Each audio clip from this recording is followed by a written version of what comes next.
Au nom du gouvernement, nous saluons l'œuvre du Cheikh Ayman.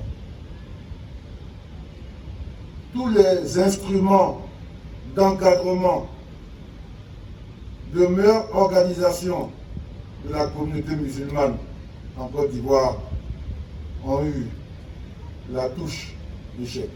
Rien ne s'est fait depuis ce quart de siècle passé sans la contribution du Cheikh Ayman. Moi, je suis témoin de ce que déjà journaliste en 91-90, je l'avais rencontré dans ses bureaux à la CIB, il était encore en fonction à la CIB. Oui, déjà il travaillait avec ses amis à la mise en place du CENI, le Conseil national islamique, etc.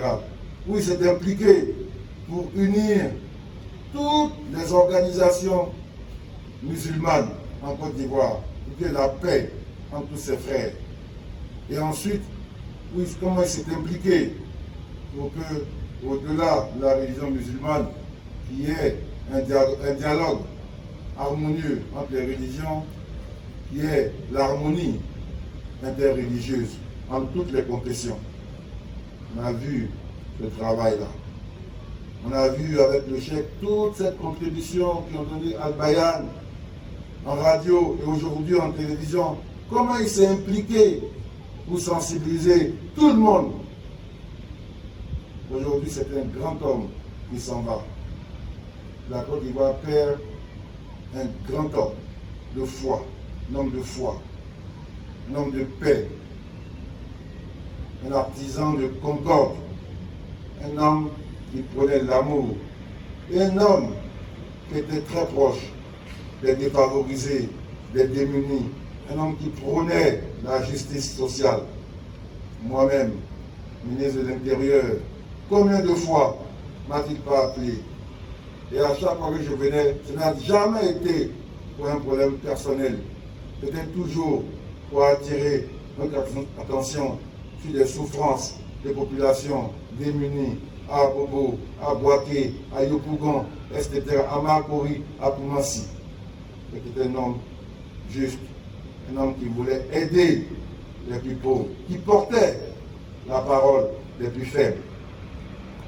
Donc le gouvernement est là aujourd'hui pour vous dire que l'État rend et rendra un hommage mérité à ces grands hommes. Car comme lui-même l'a souvent enseigné, on vient de notre Seigneur et on retournera à lui. Mais ce qui reste, c'est le message. Ce qui reste, c'est votre héritage spirituel, philosophique, votre héritage de vie. C'est ça qui va se propager pendant des temps et pour des générations. Son message, son exemple de vie, aujourd'hui, nous incline tous au respect du grand guide qu'il a été. Chers parents, chers imams, nous sommes à un moment difficile de la vie où nous devons nous séparer de notre Cheikh Ayman, l'imam des imams, de la communauté musulmane en Côte d'Ivoire, respecté de tous et à travers le monde. C'est un moment que nous devons vivre dans la piété, dans la foi, dans le recueillement et dans la prière. Le président vous dit qu'il sera à votre côté, aux côtés de la famille, pas aujourd'hui pendant ses obsèques, mais pour toujours, comme il a toujours été. Rassurer la famille, le gouvernement, le chef de l'État sera à vos côtés. Rassurer tous les guides religieux et les engager à poursuivre sur les chemins, la voie tracée par le Cheikh Ayman. Et à titre personnel, comme vous le savez, je perds un père. Et Dieu Tout-Puissant le reçoit dans son paradis. Merci et merci encore, Monsieur le Président de la République. Dire merci, merci et merci encore à Monsieur le Premier ministre qui vous ont dépêché ici. Et vous dire aussi à vous-même merci d'avoir accompli la mission à vous confiée par le président de la République de manière parfaite. Nous savons tous les efforts que le président de la République a fait. L'imam Traoré disait ce matin que si c'est l'argent ou bien le médicament qui pouvait sauver quelqu'un, le chèque ne serait jamais parti. Parce qu'il a eu les meilleurs services. Nous, en tant que croyants, nous disons Inna lillahi wa inna ilayhi raji'un. Nous sommes à Dieu et nous retournons tous à Dieu. C'est ce que je peux dire. Dans ces jours-ci, l'émotion est très grande à notre niveau.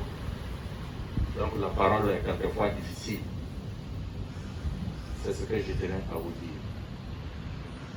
Le Cheikh Abaka Fofana,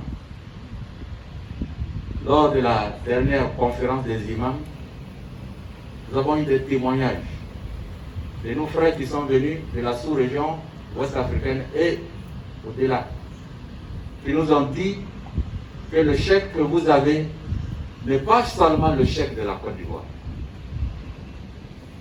Ça représente une grande fierté pour nous. Mais tout ce qu'il a fait, toute son œuvre, c'est pour aujourd'hui qu'il a fait, c'est pourquoi nous prions. Pour que Dieu l'accueille dans son paradis et que Dieu lui pardonne ses imperfections, ses péchés et qu'il soit parmi les messagers et les prophètes pour aller au paradis des Firdaus. Je suis très touché de voir la perte d'un homme aussi important pour notre communauté et surtout par rapport à sa contribution à la paix dans notre pays, au dialogue des religions. Il a été toujours là pour mettre ensemble tout ce qui était dispersé et il a été un homme qui travaillait aussi à la justice sociale, toujours à nous sensibiliser, à prendre en compte les préoccupations des plus faibles, des plus démunis, toujours à nous dire de faire attention aux gens qui avaient des problèmes d'injustice. Il était soucieux de la régulation sociale. Et la Côte d'Ivoire et le président de la République que nous représentons aujourd'hui perd un ami, un frère, un guide qui a beaucoup contribué à la paix. Vous savez, les crises importantes que la Côte d'Ivoire a connues, il a fallu des grands hommes comme le Cheikh pour que les Ivoiriens puissent continuer à vivre ensemble. Nous rendons grâce à son œuvre et prions le Tout-Puissant pour qu'il le reçoive dans son paradis Firdaus.